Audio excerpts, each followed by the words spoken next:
नेपाल आदिवासी जनजाति महासङ्घको नवनिर्वाचित कार्य समितिले भावी कार्ययोजना सार्वजनिक गरेको छ।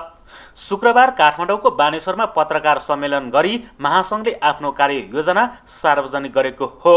चैत्र 9 र 10 गते नवलपुर जिल्लाको कावासोतीमा सम्पन्न 10औं महाधिवेशनबाट गेल्जे लामा शेर्पाको अध्यक्षतामा 21 सदस्यीय सङ्घीय परिषद सचिवालय निर्वाचित भएपछिको पहिलो पत्रकार सम्मेलन मार्फत कार्ययोजना महासङ्घले सार्वजनिक गरेको छ। नेपालमा आदिवासी जनजातिहरूमाथि भइरहेको अन्याय, विभेद, शोषण, दमन र उत्पीडनका विरुद्ध आदिवासी जनजाति आन्दोलनको नेतृत्वदायी सङ्गठन नेपाल आदिवासी जनजाति महासङ्घले आफ्नो स्थापनाकाल विक्रम सम्वत 2047 देखि नै आवाज उठाउँदै आइरहेको छ। राजनीतिक, भाषिक, सामाजिक, सांस्कृतिक, धार्मिक र शैक्षिक विभेद तथा मानव अधिकार हनन लगायतका सबै खाले विभेद अन्त्यका लागि महासङ्घ निरन्तर सङ्घर्षरत रहेको स्पष्ट छ। महासङ्घद्वारा जारी प्रेस विज्ञप्तिमा भनिएको छ, मुलुकको सार्वभौमिकताको रक्षा गर्दै स्वतन्त्र राष्ट्रको रूपमा सुरक्षित राख्न होस् वा राजनीतिक क्रान्ति गर्दा होस्, आदिवासीहरूले रगत र पसिना बगाइरहनुका साथै राष्ट्र निर्माणको अभियानमा अतुलनीय योगदानहरू गरेको इतिहास जगजाहेर छ। तर देशको सार्वभौमिकता, स्वतन्त्रता, भौगोलिक अखण्डता र राष्ट्रिय एकताका लागि सबैभन्दा जिम्मेवार आदिवासी जनजाति समुदायमाथि राज्यबाट विभिन्न बहानामा विभेद, शोषण र उत्पीडनहरू भइरहेकै छ। महासङ्घद्वारा जारी प्रेस विज्ञप्तिमा उल्लेख गरिएको छ। जातीय पहिचान सहितको सङ्घीयता, सामूहिक अधिकार सहितको स्वशासन, स्वायत्तता, संरक्षित र विशेष क्षेत्र, राज्यको हरेक निकायमा जातीय जनसङ्ख्याको आधारमा समानुपातिक समावेशी प्रतिनिधित्व, धर्मनिरपेक्षताको कार्यान्वयन, आदिवासी जनजाति मन्त्रालयको स्थापना, बहुभाषिक नीति र शिक्षा, विगतमा आदिवासी जनजाति आन्दोलनसँग भएका सहमति सम्झौताहरूको कार्यान्वयन लगायतका मुद्दाहरू पूर्ण रूपमा कार्यान्वयन नभएसम्म आदिवासी जनजातिहरूमाथिको विभेद, अन्याय तथा दमन अन्त्य नहुने हाम्रो निष्कर्ष छ। तसर्थ यसका लागि यो महासङ्घ निरन्तर सङ्घर्षरत रहनेछ। आदिवासी जनजाति महासङ्घ स्थापनाको 31 वर्षको दौरानमा अग्रजहरूले पुर्याउनु भएको योगदानको सम्मानका साथ स्वामित्व लिँदै आगामी दिनमा आदिवासी जनजाति आन्दोलनको प्रकृति समय सापेक्ष, परिष्कृत र व्यवस्थित पार्दै लानुपर्छ भन्ने हाम्रो ठहर छ। नेपाल बहुभाषिक, बहुधार्मिक, बहुसांस्कृतिक सुन्दर देश हो। तसर्थ मित्रवत समाज, सामाजिक र धार्मिक सहिष्णुता, आपसी सद्भाव र हार्दिकता आजको अपरिहार्यता हो। सबैले सबैको अस्तित्व स्वीकार्नु र सबैले सबैलाई सम्मान गर्नु नै बलियो समाजको आधार स्तम्भ हो। आगामी दिनमा आदिवासी जनजाति आन्दोलनमा महासङ्घले यस पक्षलाई विशेष ध्यान दिइनेछ। त्यस्तै महासङ्घले 14 बुँदे कार्ययोजना सार्वजनिक गरेको छ, जसमा पहिचान सहितको सङ्घीयतालाई स्थापित गरी अधिकार सम्पन्न स्वायत्त क्षेत्र, संरक्षित क्षेत्र तथा विशेष क्षेत्र निर्माण गर्न वर्तमान संविधान संशोधन आवश्यक रहेकोले सो कार्यको लागि सङ्घर्षलाई निरन्तरता दिइनेछ। नजिकै गरेको स्थानीय तहको निर्वाचन तथा सङ्घ र प्रदेशको निर्वाचनमा आदिवासी जनजातिहरूलाई प्रत्यक्ष निर्वाचित गराउनका लागि जुन निर्वाचन क्षेत्रमा आदिवासी जनजाति समुदायहरूको बाहुल्य क्षेत्र छ, त्यस ठाउँमा आदिवासी जनजातिहरूलाई नै उम्मेद्वार बनाउनु सम्पूर्ण राजनीतिक दलहरूलाई आह्वान गर्दछौँ। साथै यस विषयलाई कार्यान्वयन गराउन निरन्तर पहल गर्नेछौँ। विकासका नाममा आदिवासी जनजातिको थातथलो बताभुङ्ग बनाउने र तत्पश्चात तिनीहरूको संरक्षणमा वास्ता नगर्ने प्रवृत्तिले आदिवासी जनजातिहरू भूमिहीन र घरबारविहीन भएका यथेष्ट उदाहरणहरू छन्। आगामी दिनमा त्यस्ता योजना वा कार्यक्रम गर्दा आदिवासी जनजातिको थातथलो संरक्षण गर्न विशेष पहल गरिनेछ। अन्यथा विस्थापित आदिवासी जनजातिको सुरक्षित आवाससहित व्यवस्थापनका लागि राज्यलाई दबाब दिइनेछ। सरकारी र निजी क्षेत्रले सुरु गर्ने नयाँ आयोजनाहरू आरम्भ गर्नु पूर्व सम्बन्धित क्षेत्रका समुदायले पूर्व सुशोषित हुन पाउने र उनीहरूको सहमति लिनुपर्ने अन्तर्राष्ट्रिय कानुन र विश्वव्यापी मान्यतालाई जोडदार स्थापित गरिनेछ र त्यसको कार्यान्वयनलाई सुनिश्चित गरिनेछ। 5. स्थानीय तह, प्रदेश र सङ्घीय सरकारबाट आदिवासी जनजातिका नाममा विनियोजित बजेट अन्य शीर्षकमा खर्च गरेको र आदिवासी जनजाति त्यसबाट वञ्चित भएको पाइएकोले आदिवासी जनजातिको उत्थान र विकासका लागि बजेट सम्बन्धित शीर्षकमै सदुपयोग गर्न दबाब दिइनेछ। 6. आदिवासी जनजातिको उत्थान, सशक्तिकरण तथा आफ्नो मौलिक भाषा, धर्म, संस्कार, संस्कृतिको संरक्षण र प्रवर्धनका लागि विशेष कार्ययोजना ल्याइनेछ। 7. अल्पसंख्यक लोपोन्मुख र सीमान्तकृत आदिवासी जनजातिको संरक्षण, सांस्कृतिक प्रवर्धन र राज्यका विभिन्न निकायमा समावेशी प्रतिनिधित्वका लागि विशेष पहल गरिनेछ। 8. राज्यले बनाउने ऐन, नियम, कानुन आदिवासी जनजाति मैत्री होस् भन्ने हेतुले यस्ता नियम कानुन बनाउँदा आदिवासी जनजाति संगठनहरूसँग परामर्श तथा छलफल गरी बनाउन राज्यलाई दबाब दिइनेछ। 9. यस महासङ्घ अन्तर्गतका सदस्य संगठन, सम्बन्धन संगठन, प्रवास संगठन तथा जिल्ला संगठनहरूलाई नियमित, सुदृढ र व्यवस्थित गरिनेछ। 10. नेपाल बहुभाषिक, बहुधार्मिक, बहुसांस्कृतिक मुलुक भएकोले राज्यले यसको विशिष्टतालाई पहिचान गरी यसको संरक्षण र सम्वर्धन गर्नु समग्रतामा राज्यको दायित्व हो। यिनै विशिष्टताको आधारमा नेपाललाई सांस्कृतिक र धार्मिक पर्यटकीय क्षेत्र बनाउन प्रयत्न गरिनेछ। 11. आदिवासी जनजाति महासङ्घको केन्द्रीय कार्यालय व्यवस्थापनका लागि महासङ्घको आफ्नै कार्यालय भवन निर्माणको कार्यलाई विशेष योजनासहित अगाडि बढाइनेछ। 12. नेपाल संयुक्त राष्ट्र सङ्घको सदस्य राष्ट्र भएकोले संयुक्त राष्ट्रसङ्घीय घोषणापत्रमा जारी भएका र नेपाल पक्ष राष्ट्र भई सम्झौता गरिएका ILO 169, FA, CEDAW जस्ता अभिसन्धिहरूमा उल्लेखित प्रावधानहरूलाई पूर्ण रूपमा कार्यान्वयन गराउन सरकारलाई जोडदारका साथ दबाव सिर्जना गरिनेछ। 13. आदिवासी जनजातिहरूको प्रथाजनित कानुनहरूको संरक्षण र प्रवर्धन गर्दै उनीहरूको परम्परागत ज्ञान, सिपहरूमा आधारित पेशा व्यवसायको प्रवर्धन र विकासको माध्यमबाट स्वरोजगार तथा आर्थिक प्रगतिको मार्ग निर्माण गरिनेछ। अन्त्यमा चितवनको माडी नगरपालिका वडा नम्बर 9 कुसुम खोलामा बस्दै आएका चेपाङ समुदायको बस्तीमा चितवन राष्ट्रिय निकुञ्जबाट खटिएको प्रशासन टोलीले चैत्र 13 गते 17 घर चेपाङ सहित भुजेलको घर जलाएको घटनाप्रति घोर निन्दा र भर्त्सना गर्दछौँ।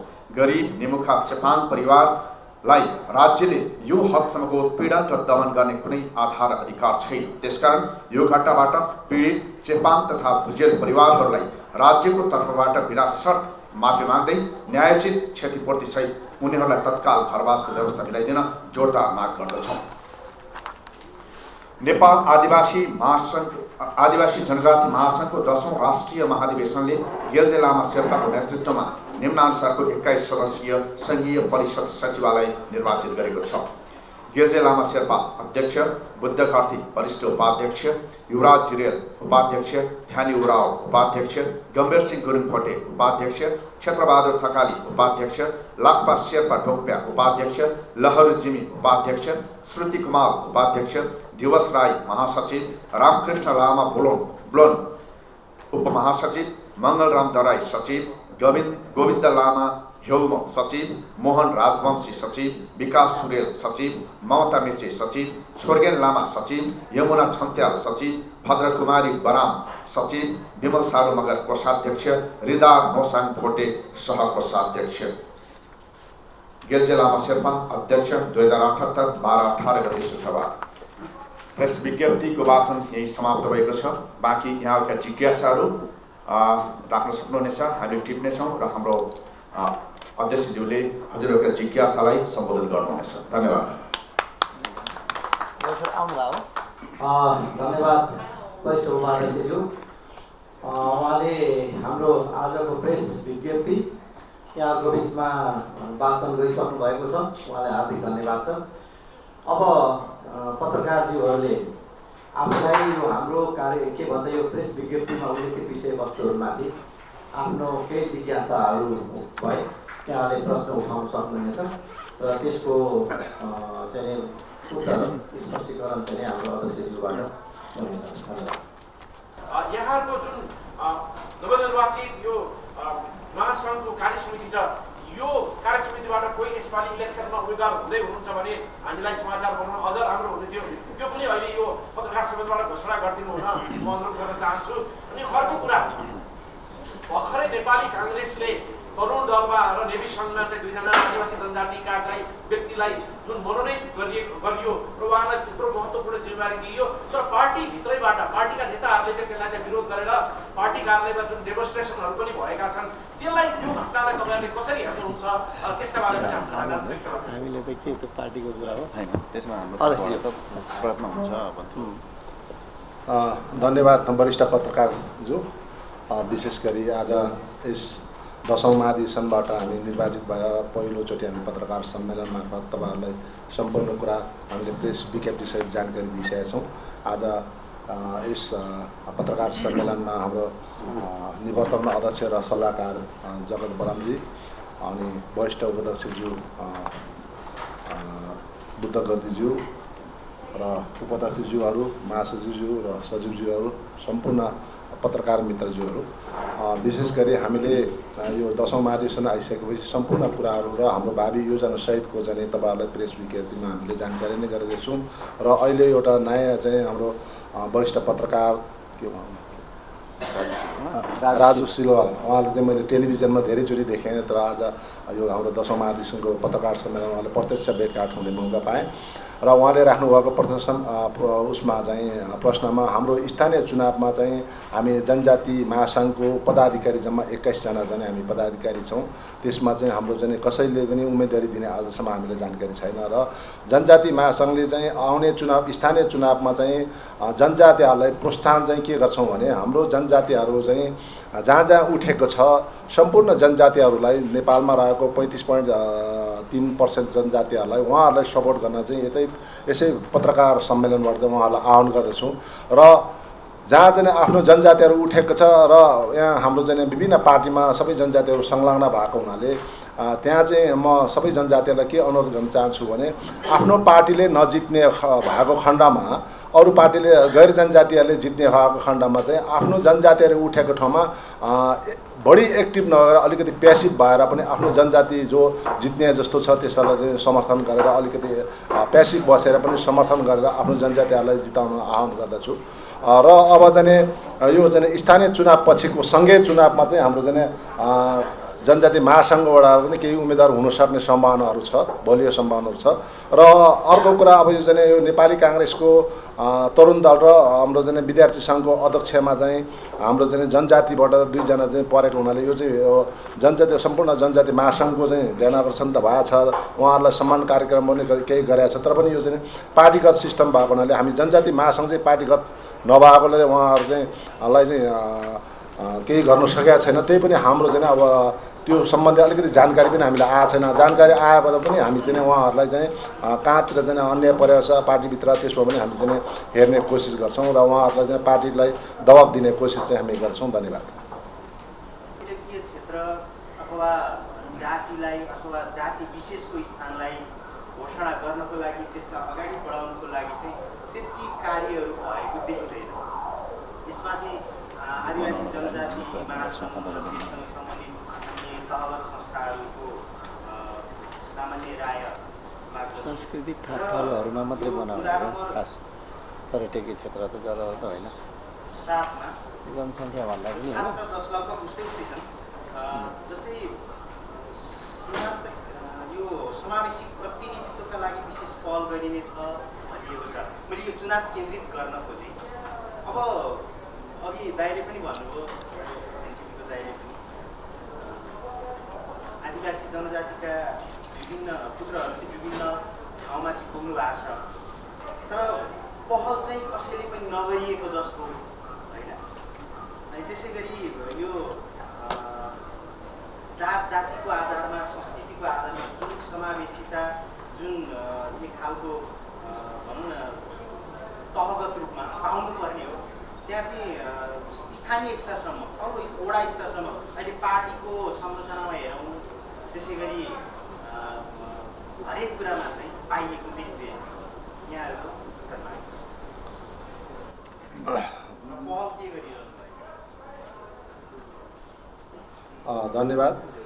यसमा चाहिँ हामीले अब विगतमा के कस्तो भयो के भएन त्यो चाहिँ हामीले चाहिँ थाती राखेर कतिपय कुरा चाहिँ यो चाहिँ संविधानमा पनि व्यवस्था भएको हुनाले यसमा चाहिँ संविधान अनुसार नै हुन्छ भन्ने हामीले चाहिँ सोचेका छौँ। र नभएको ठाउँमा चाहिँ हामीले अब आएको नयाँ कार्य समिति चाहिँ विशेष पहल गरेर जस्तो यो सांस्कृतिक पर्यटन क्षेत्रहरूमा जस्तो शेर्पाहरू बसेका ठाउँमा त्यहीँ चाहिँ शेर्पाको संस्कृतिलाई चाहिँ पर्यटन प्रवर्धन गर्ने र थारूहरू बसेको जस्तो तपाईँहरू चितवनमा जानुभएको छ त्यहाँ विशेष गरेर थारूहरूको संस्कृति देख्न सक्नुहुन्छ। त्यस्तो चाहिँ अझै व्यवस्थित गरेर हामी पर्यटन प्रवर्धन गर्ने चाहिँ हाम्रो सोच छ। यो जुन अहिले जुन हामीले यो 11 बुँदे 14 बुँदे प्रेस विज्ञप्ति जारी गरेका छ, यसलाई चाहिँ हामी चाहिँ एकदम चुस्त दुरुस्त जुन अहिले तपाईँहरूको पत्रकार सम्मेलन मार्फत अगाडि बढाएका छौँ, यसलाई हामी चुस्त दुरुस्त र एकदम कार्यान्वयन गर्नुपर्छ, जोड साथ लाग्नेछौँ भन्ने मेरो भनाइ छ। धन्यवाद।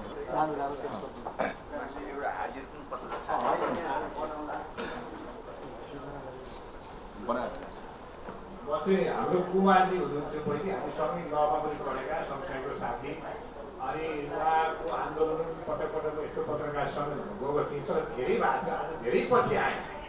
अनि त्यतिखेरको मुद्दा चाहिँ कति कार्यान्वयन भयो भएन। अनि मैले के सुन्थेँ भने कहिलेकाहीँ कुमारजीसँग कोही त्यतिखेर कुरा गर्दाखेरि म चाहिँ नारायण नेउपाने राष्ट्रसभाबाट है, अनि त्यसपछि चाहिँ मैले 2-3टा मलाई आफूलाई लागेको जिज्ञासा त्यतिखेरको अवस्था र अहिलेसम्म आउँदाखेरि वास्तवमा अब एउटा जनजाति आन्दोलनलाई तपाईँले कसरी हाँक्नुहुन्छ, कसरी लानुहुन्छ, एउटा प्रश्न मेरो जिज्ञासा त्यहाँ छ। अर्को चाहिँ जो निर्वाचित भएका मान्छेहरू चाहिँ नि दलगत स्वार्थमा गए, सङ्गठनको मुद्दा चाहिँ उनीहरू नपरौँ भनेर चाहिँ नि उनीहरूले आरोप खेपेको भएको मैले सुनेको छु। मैले ती पनि पत्रकार सम्मेलन एउटा जाँदाखेरि मैले बुझेको थिएँ, मैले जानकारी पाएसम्म।